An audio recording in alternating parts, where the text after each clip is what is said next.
एक बार एक शिकारी शिकार करने के लिए जंगल में पहुंचा। उसने अपने तीर पर बहुत ही खतरनाक जहर लगाया और शिकार को निशाना बनाकर उसके उस तीर को छोड़ दिया, लेकिन उसका तीर चूक गया और तीर एक पेड़ पर जा लगा। वह पेड़ बहुत ही हरा भरा और बहुत सारे तोते उस पेड़ पर रहते थे। जैसे ही वह जहरीला तीर उस पेड़ पर जाकर लगा, वह पेड़ धीरे धीरे सूखने लगा और उस पेड़ में जो भी तोते रहते थे वह एक एक करके उस पेड़ को छोड़कर जाने लगे। उस बड़े से पेड़ में कोटर में एक बूढ़ा तोता रहता था जो बहुत ही धर्मात्मा और अच्छे मन का था। सभी तोते उस पेड़ को छोड़कर जाने लगे, लेकिन वह बूढ़ा तोता जाता था, दाना लेकर आता था और उसे कोटर में आकर बैठ जाता, परंतु उस पेड़ को छोड़ने को तैयार नहीं था। बूढ़े तोतों के साथियों ने कई बार आकर उसे समझाया कि यह पेड़ सूख रहा है, किसी दिन गिर भी जाएगा, चलो किसी और पेड़ पर चलकर रहा जाए, परंतु वह बूढ़ा तोता वहां से जाने को तैयार नहीं हो सक रहा था।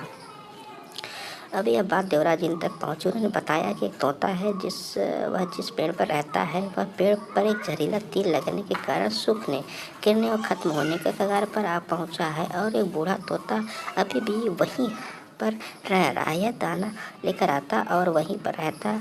अब कि उस जंगल में बहुत सारे पेड़ हैं, लेकिन वह उसी पेड़ पर रह रहा है। देवराज इंद्र प्रकट हुए और उस बूढ़े तोते से कहने लगे, आप बहुत धर्मात्मा हैं, बहुत ही अच्छे मन के हैं, लेकिन आप इस पेड़ को छोड़कर किसी और पेड़ पर चले जाइए, क्योंकि यह पेड़ कुछ ही दिनों में गिर जाएगा। तालाब में के आसपास बहुत सारे हरे भरे पेड़ हैं, बड़े बड़े कोटर हैं, उन पेड़ों पर फल भी लगे हैं, उन्हीं वहीं पर तोड़कर खा सकते हैं, परंतु यहाँ से आप चले जाए। तोता बोला, साफ माफ़ कीजिए, इस पेड़ ने मुझे जीवन दिया है, शिकारियों से मेरी रक्षा की, हर मौसम में मेरे साथ रहा है, ये कोटर मेरा घर है, यहाँ मैं पला बढ़ा हूँ, इस पेड़ को मैं छोड़कर कैसे जा सकता हूँ? इस पर संकट आया तो क्या मैं उसे छोड़ के चला जाऊँ? ऐसा कभी नहीं कर सकता। देवराज तोते की इस बात से बहुत ही प्रसन्न हुए। उन्होंने तोते से कहा, मैं आपकी इस बात से बहुत ही खुश हूँ, मांगो जो आपको मांगना हो। उस बूढ़े तोते ने कहा, मुझे बस इतना मांगना है, जिस पेड़ ने मुझे जन्म दिया, जहाँ मैं रहा पला बढ़ा, जिसे आप मेरी जन्मभूमि कह सकते हो, आप इसे फिर से वैसे हरा भरा कर दो। देवराज इंद्र ने अमृत से उस पेड़ को सींच दिया और पहले की तरह हरा भरा कर दिया।